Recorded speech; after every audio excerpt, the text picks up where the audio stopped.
mempersembahkan sandiwara radio Babat Tanah Leluhur. Dan kita buat dia sebaiknya mati saja. Ikat kaki anak itu dan gantung di tiang itu. Sebuah kisah kolosal dari tanah leluhur ratusan tahun yang silam di tanah Pasundan yang diwarnai dengan kekerasan, ambisi, keserakahan, iri dan dengki, serta cita-cita dan cinta anak manusia. Babat Tanah Leluhur. Kisah besar ini bermula dari sebuah kerajaan kecil di kaki Gunung Ciremai di daerah Pasundan, tepatnya di Karangsedana, yang akhirnya berkembang terus sampai kebangkitan Mataram Hindu di Jawa Dwipa. Kisah besar ini didukung oleh artis-artis terkenal Sanggar Prativi, Eli Ermawati, Bahar Mario, Chris Urspon, Asdi Suwastra, Idris Apandi, Mario Kulon, dan lain-lain. Babat Tanah Leluhur kali ini mengetengahkan episode pertama dengan judul Api Berkobar di Karangsedana. Naskah disusun oleh Isar Sponsen, ide cerita C.C. Suhyar, teknik dan montase Yadi Enos, musik oleh Hari Sabar dengan sutradara Thomas Age. Didukung oleh Iwan Dahlan sebagai Aji Konda, Hari Akik sebagai Patih Widadung, Asdi Suwastra sebagai Ki Sentana, Ape Burhan sebagai Ki Suwanda, Bahar Mario sebagai Raden Setakling, Eli Ermawati sebagai Anting Bulan, Anas Sambayon sebagai Rara Angken, dan pengantar cerita Lukman Tambose. Selamat menikmati.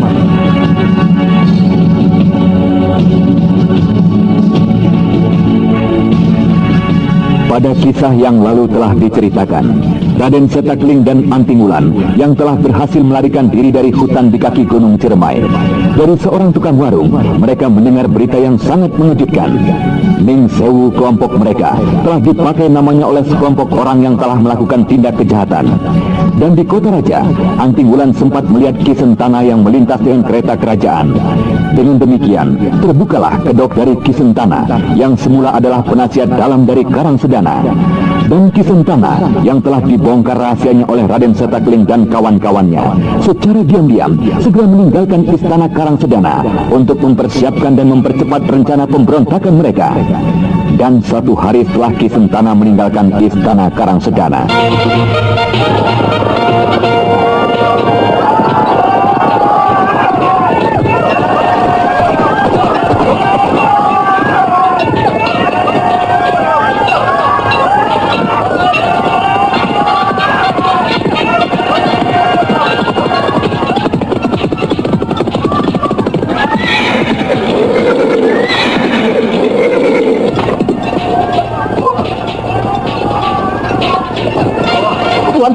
Tuanku Prabu. Celaka tuanku. Ada apa, Patih? Mereka datang. Benar tuanku, di gerbang Kota Raja pasukan Karangsedana sedang berusaha menahan serbuan mereka. Berapa banyak jumlah pasukan mereka, Patih? Jumlah mereka banyak sekali tuanku. Hampir 2 kali lebih banyak dari pasukan Karangsedana tuanku. Jika demikian, kerahkan seluruh pasukan istana, Paman Patih. Jangan biarkan mereka menembus pintu Kota Raja. Jaga seluruh bagian dari dinding-dinding benteng kita. Akan kami usahakan tuanku. Apa Paman sudah melihat sendiri dengan mata Paman sendiri keterlibatan penasehat dalam Sentana? Hamba memang belum melihat, tapi hamba sudah merasa pasti tuanku. Hamba tidak melihat lagi Ki Sentana setelah pertemuan malam itu. Baiklah, kembalilah ke medan sana. Aku segera menyusul setelah menjelaskan masalah ini pada keluargaku. Baik tuanku, hamba segera berangkat.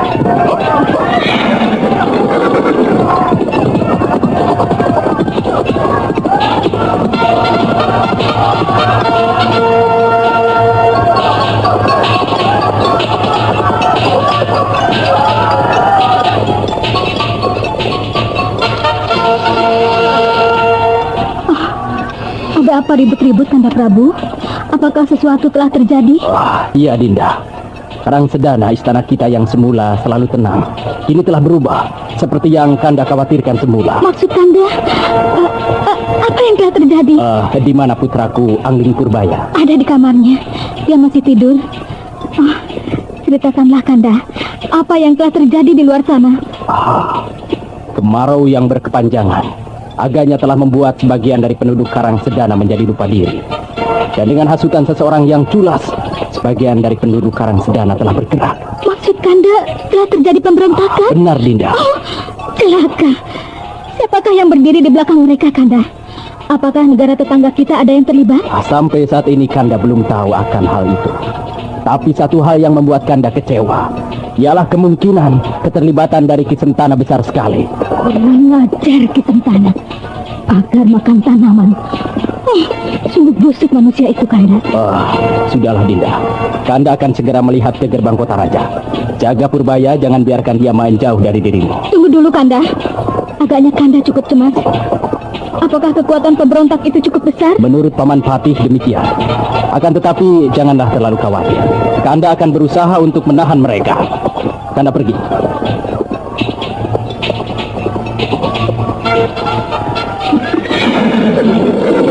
Hati-hatilah, Kanda.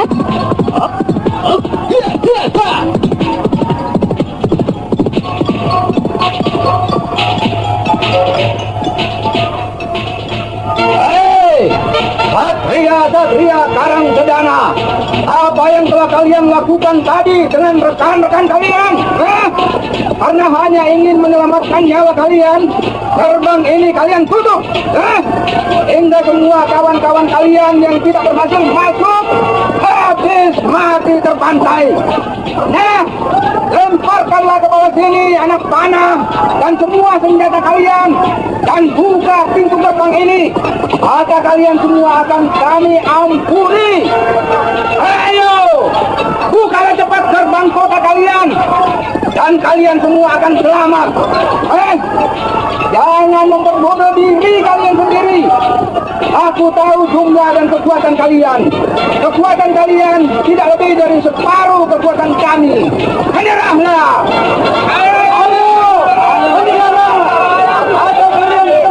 Ribuan para pemberontak yang nampak liar dan haus akan pembunuhan berteriak sambil mengacung-acungkan senjata mereka. Ki Demang Suwanda yang merupakan salah seorang tokoh utama dari pemberontakan kelihatan menjadi semakin geram ketika menyadari bahwa ancamannya tidak digubris oleh para prajurit Karang Sedana. Keluarkan balok pendobrak yang telah kalian siapkan. Hancurkan gerbang itu dan bunuh semua manusia di dalamnya.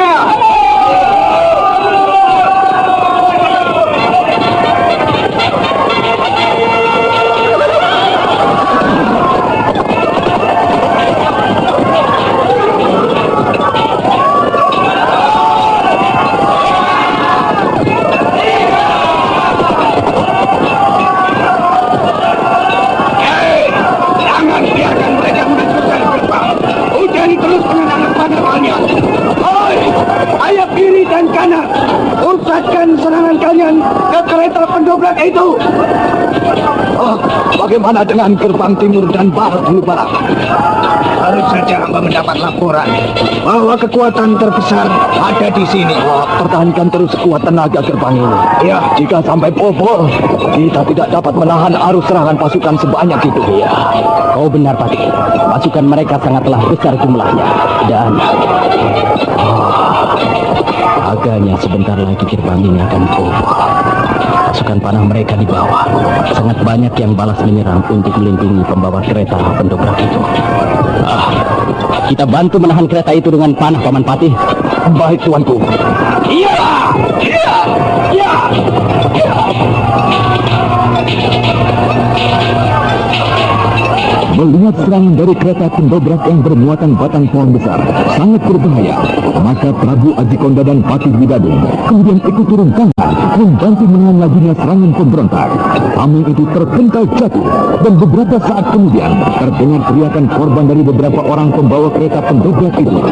Demikianlah, untuk beberapa saat lajunya usaha dari pendobrakan tersebut mulai tertahan dengan serangan-serangan dari Sang Prabu dan Patih Widadung.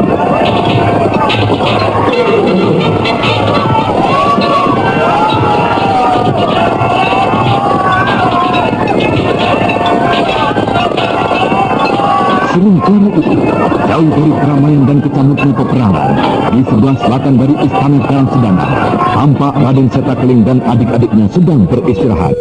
Kakang, agaknya sebentar lagi Karang Sedana akan kembali hijau. Hujan segera akan turun. Lihatlah, burung-burung pun sudah mulai nampak banyak di sekitar Karang Sedana. Burung-burung sudah dapat membaca bahwa hujan akan segera turun. Hah? Apa maksudmu dengan hujan? Lihatlah Kakang Seta, Kakang Saka, Kakang Dambu. Bukankah itu... Oh, celaka. Mereka sudah mulai. Kita segera ke sana. Itu adalah kobaran api. Ya, dari arah Karang Sedana. Ayo, kita lihat.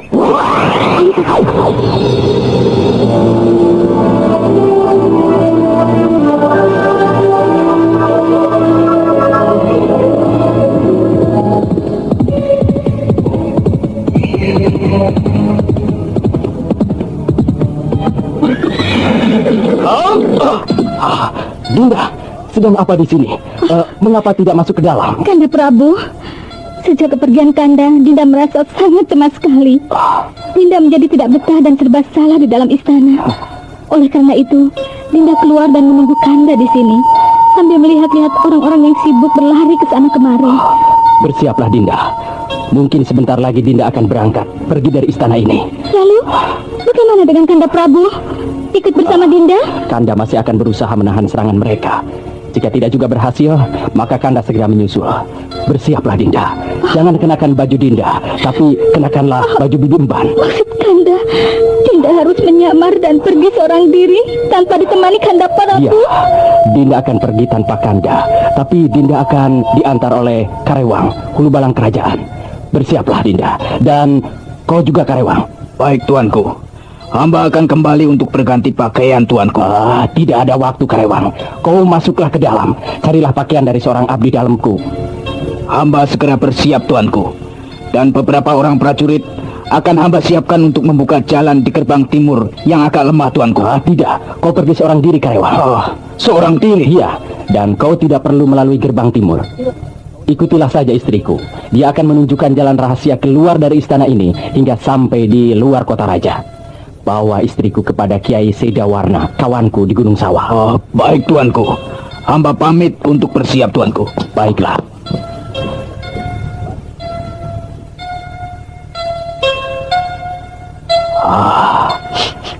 Hapuslah air matamu Dinda. Jangan menangis. Semua ini mungkin sudah kehendak Dewata. Pergilah cepat. Di mana Purbaya? Dia sedang bermain di belakang bersama Cempaka. Iya, Cempaka emban pengasuh Purbaya. Bisa juga kau ajak. Pergilah cepat padanya. Jika dia menanyakanku, aku sedang berusaha untuk mempertahankan Karang Sedana. Jaga diri Kanda baik-baik. Dinda akan menunggu di sana.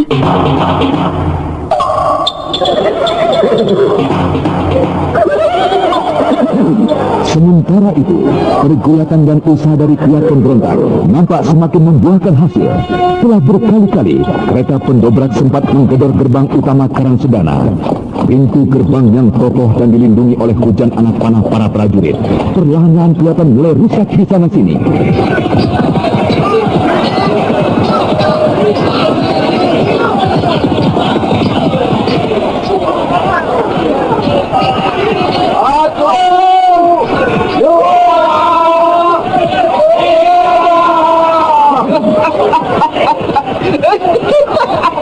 Hei, Pati Widadung, sebentar lagi pintu itu akan hancur dan Karang Sedana akan kubuat banjir dengan darah dari kalian prajurit-prajurit bodoh. Ayo, terus dobrak dan hancurkan gerbang itu.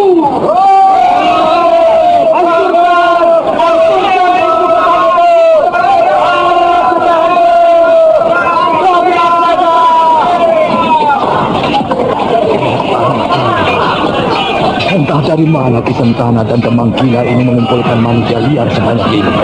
Hoi, Kemang Gila! Tidak bosan-bosannya kau mengacau di sana sini. Jika Sang Mahaprabu sana digalau mengetahui semua ulahmu ini, kau tentu tidak akan dimaafkan untuk yang kedua kalinya.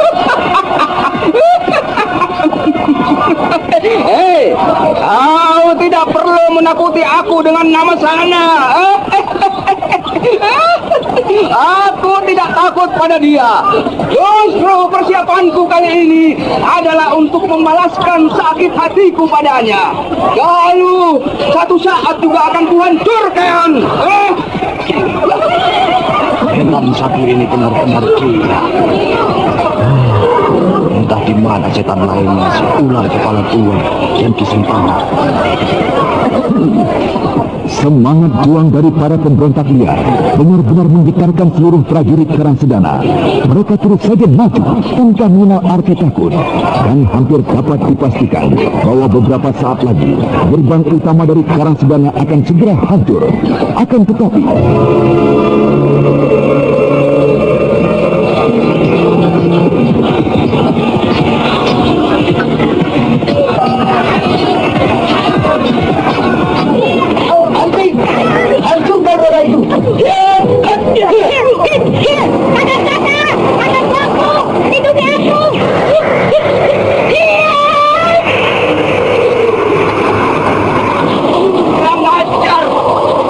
kalian. Kau rasakan ini, anak muda tak tahu diri.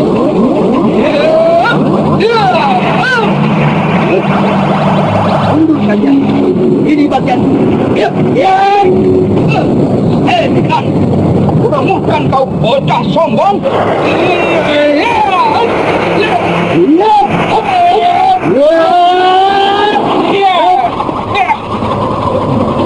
Kemang Suwanda adalah seorang tokoh sakti yang memiliki beragam ilmu dari golongan putih maupun hitam.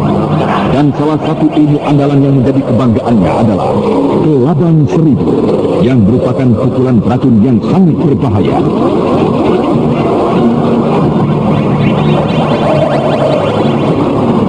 Segera membuat untuk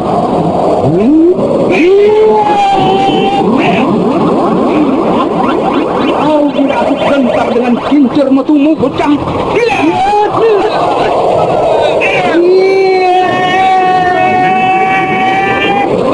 Kedua tangan Kidemang nampak mulai menghitam, dan patut Widadung yang sejak tadi mengawasi pertempuran itu mengenalkan banyaknya ilmu pukulan beracun itu. Ketika pertempuran antara Raden Setakling dan Kidemang Suwanda telah mencapai puncaknya, pertempuran lainnya di sekeliling mereka tanpa dikomandokan berhenti dengan sendirinya, dan arena pertempuran mereka pun terbentuk karena angin pukulan mereka yang mencapai beberapa tombak. Para prajurit pemberontak maupun prajurit Karang Sedana yang menyaksikan dari atas bentengan gerbang semua nampak terlengong melihat pertempuran tingkat tinggi. Di tengah arena mereka hanya mampu melihat kelebat bayang-bayang orang bertempur tanpa dapat membedakannya.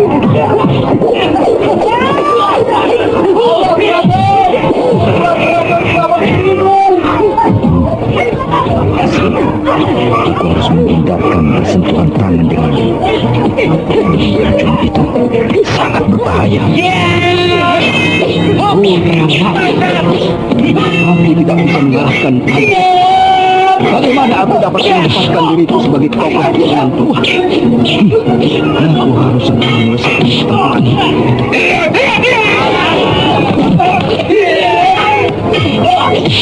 Semakin berbahaya saja. Aku menemukan jurus pamungkas kincir metu.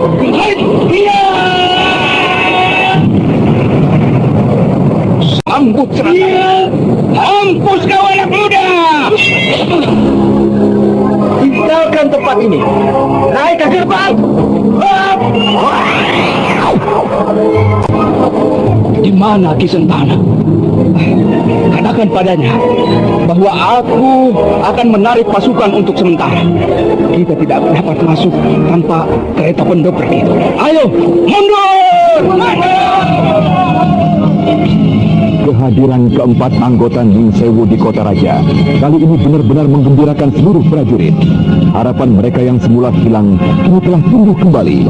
Nah, para pendengar sekalian, bagaimanakah kemudian akan terjadi dengan Karang Sedana? Dan bagaimanakah pula dengan nasib dari Rara Angken, permaisuri dari Aji Konda yang sudah menyelamatkan diri, meninggalkan istana bersama-sama dengan anaknya Purbaya dan diantar oleh Hulu Balang Karewang dan Cempaka, pengasuh dari Raden Anggun Purbaya.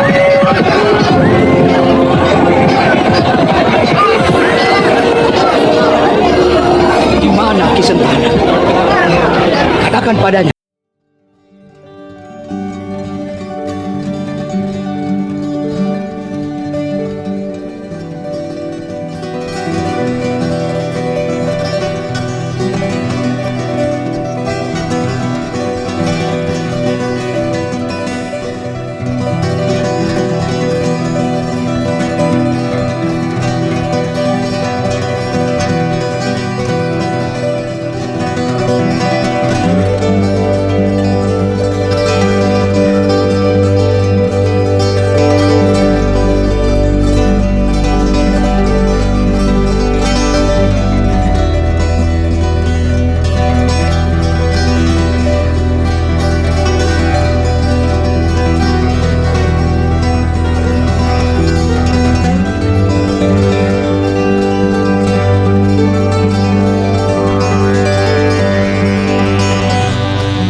Ampun tuanku, beribu ampun.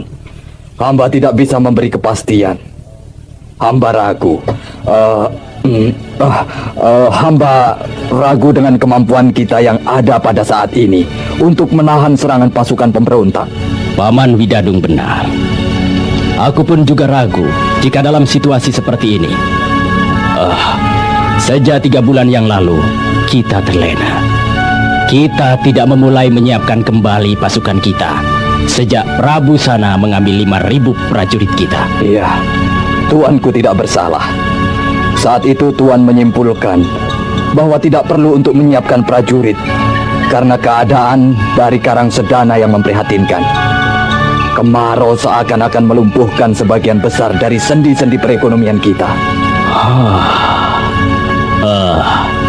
Anak-anak muda, apakah kalian mempunyai pertimbangan atau usul untuk menyelesaikan masalah ini? Katakanlah, mungkin justru kau yang dapat menolong kami seperti yang baru saja kau lakukan. Ampun tuanku, sebelumnya hamba ingin menyampaikan dulu salam dari guru kami. Mengenai masalah yang sekarang sedang dihadapi oleh Karangsedana, memang sangatlah berat. Pasukan pemberontak yang kita hadapi jumlahnya jauh lebih banyak dari pasukan Karangsedana. Maka, untuk menghadapinya, janganlah dengan cara beradu dada. Apa maksudmu anak muda? Bergerilya? Hampir seperti itu tuanku. Tuanku dapat mengirimkan beberapa orang berilmu untuk mengadakan pengacauan di tempat mereka, membakar persediaan makanan mereka dan perlengkapan perang mereka. Dengan habisnya persediaan makan mereka, tidaklah mungkin mereka masih berkeliaran di sekitar sini. Ya, kira-kira itulah usul dari hamba. Bisa juga diterima usulmu. Tapi apa tidak ada usul yang lain? Karena aku sangat mengkhawatirkan keselamatan orang-orang yang bertugas ke sana. Ampun tuanku, jika hanya itu keberatan tuanku, dengan usul Kakang Seta, tuanku dapat mempercayakan tugas itu pada kami. Benar tuanku. Kedatangan kami kemari memang justru untuk tugas itu. Aku mengerti. Kalian adalah satria-satria yang pantang mengenal takut. Kalian adalah satria-satria perkasa, asuhan dari Eyang Resi Wanayasa, dari Padepokan Gua Larang. Tapi untuk masuk ke dalam sarang pemberontak yang jumlahnya sekitar 6.000 orang dan juga penuh dengan tokoh-tokoh sakti, sangatlah berbahaya. Tugasi kami tuanku. Kami tidak takut dengan bahaya-bahaya yang tuanku ceritakan itu. Jika sampai terjadi apa-apa dengan kalian, bagaimana aku harus mempertanggungjawabkannya? Maafkan saya tuanku. Bagaimana jika tuanku memohon pertolongan pada Mahaprabu Sana di Galuh? Agaknya Mahaprabu Sana di Galuh sedang merencanakan pendudukan keluar pulau. Untuk itu 5.000 pasukan dari Karangsedana telah dimintanya. Saya kira tidak ada jalan lain lagi tuanku. Kami berempat akan mencoba masuk ke dalam daerah pertahanan mereka dan membuat kekacauan di sana. Baiklah, jika memang kau yang memaksa, pergilah. Aku akan berdoa pada Hyang Widi untuk keselamatan kalian. Terima kasih tuanku. Tunggu. Kalian belum memperkenalkan diri. Bagaimana aku dapat tenang menerima budi kalian jika nama kalian saja aku tak tahu? Ampun beribu ampun tuanku. Hamba berempat adalah anak-anak desa yang hina. Yang dapat hidup hingga saat ini adalah karena kemurahan Eyang Guru Wanayasa yang menolong kami pada masa kecil. Saya adalah Seta Keling, dan adik seperguruan saya ini adalah Saka Palwaguna, Dampu Awuk, dan Anting Wulan. Nah, Seta Keling, berangkatlah segera setelah kalian cukup beristirahat. Doaku bersama kalian. Terima kasih tuanku. Hamba pamit. Anda sedang mendengarkan Ravanda Channel.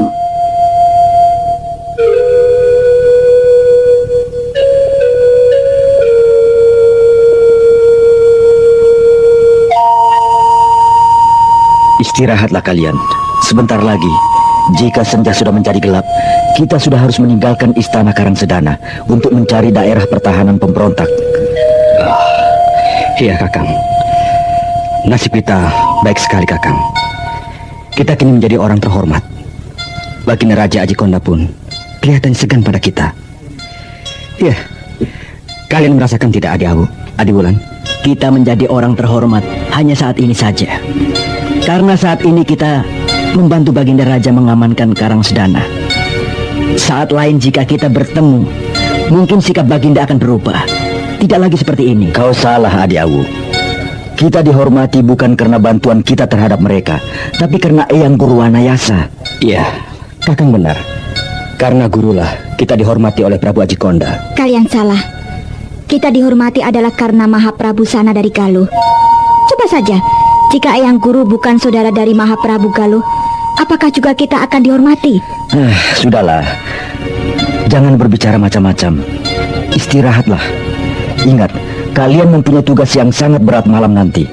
Kumpulkan tenaga kalian. Bersemedilah. Baik, Kakang.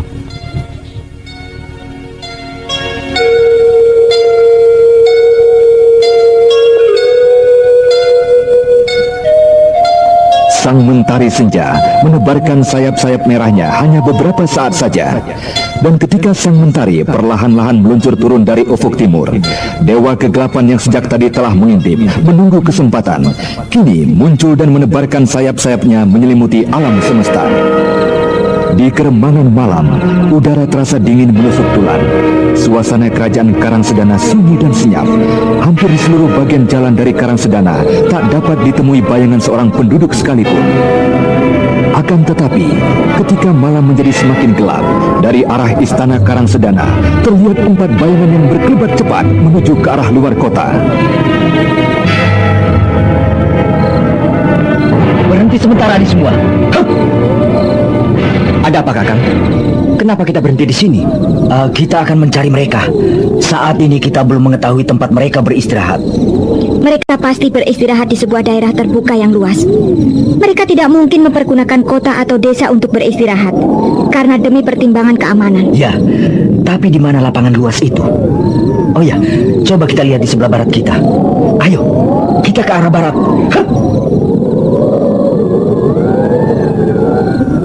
Awas, Tok. Hati-hati. Ada beberapa ekor kuda menuju kemari. Benar, Kakang Seta. Mereka pasti berada di sana. Penjagaan sudah ada di sekitar sini. Kita teruskan perjalanan kita.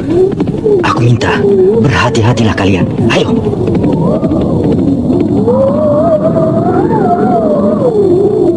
Raden Setakling dan kawan-kawannya semakin meningkatkan kewaspadaannya ketika tahu bahwa mereka sudah tiba di tempat yang ditujunya.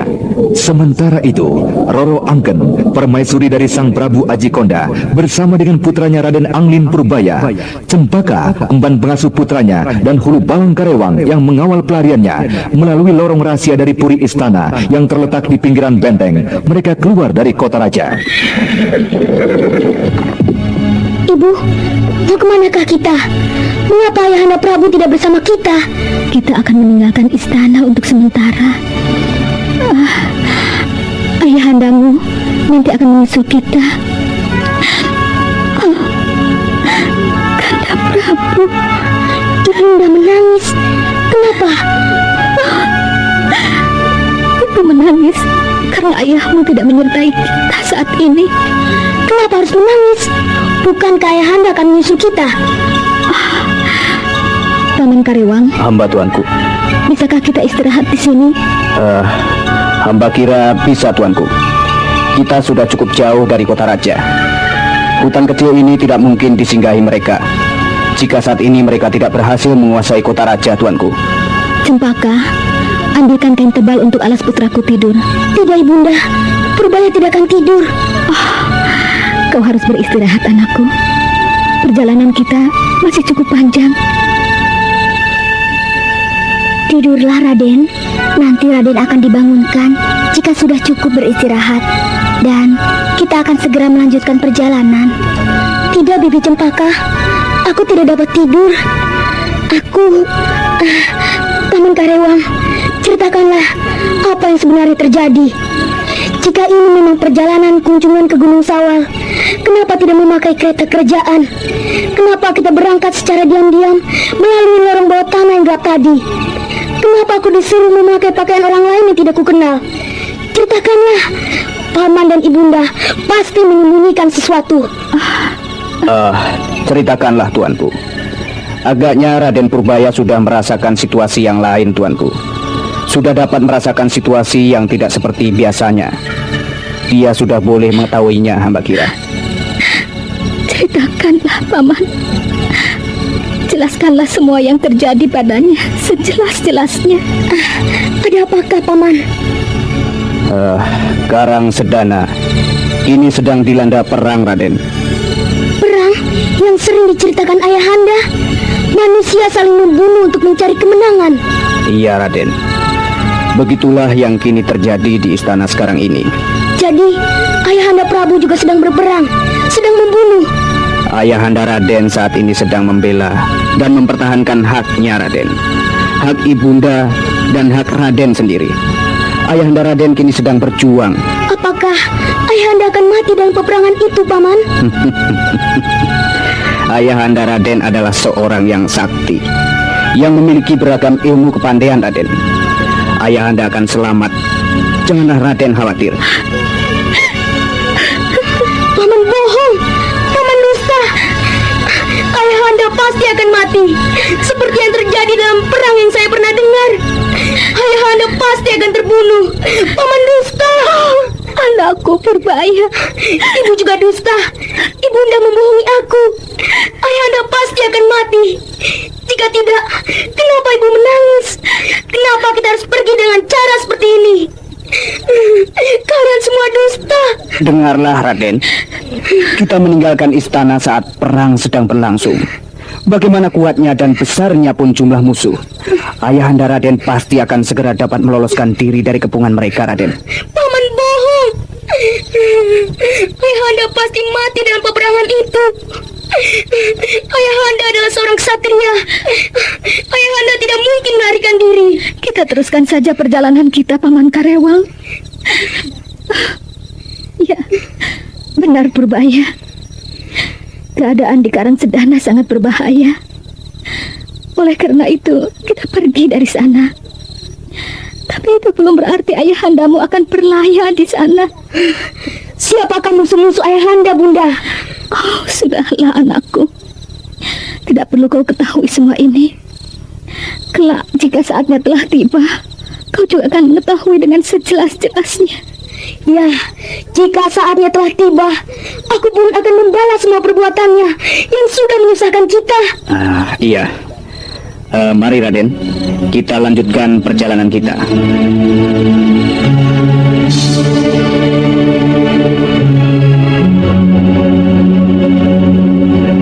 Dengan isak yang tertahan dan langkah yang tersaru-saru, Roro Angken melanjutkan perjalanannya meninggalkan Karang Sedana. Untuk tiba di tujuan, mereka masih harus melakukan perjalanan yang panjang. Raden Angling Purbaya yang telah mengetahui duduk permasalahannya, kini justru berjalan dengan gagah di samping ibundanya, seakan-akan siap menjadi pembela apabila ada seseorang yang mengganggu ibunya yang kini sedang dirundung kesedihan.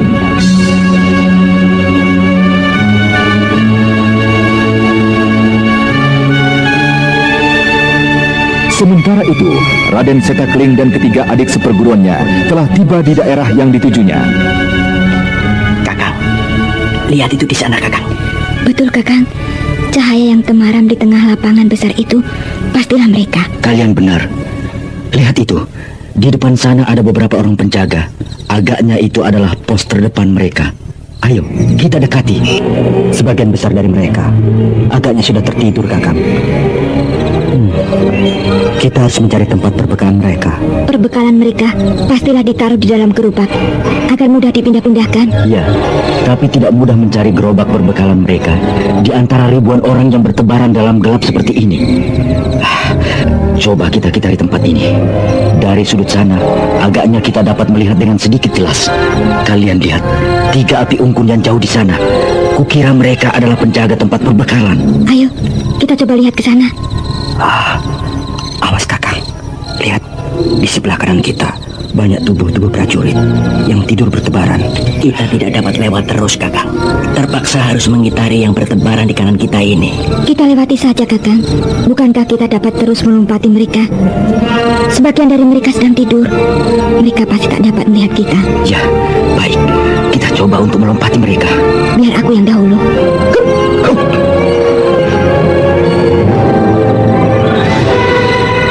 Agar tidak membuang-buang waktu, akhirnya Raden Setakling menerima usul dari Anting Wulan. Gadis manis yang sedikit pemberang mendahului kakak-kakaknya melenting melompati tebaran prajurit yang sedang tertidur. Kemudian diikuti oleh kakak seperguruannya. Bayangan mereka berkelebat ringan sempat dilihat oleh beberapa orang prajurit. Akan tetapi, gerakan mereka di dalam keremangan malam tak dapat ditangkap oleh mata prajurit itu secara utuh. Sehingga para prajurit itu mengira adalah sekawanan burung malam yang sedang berkeliaran mencari makan.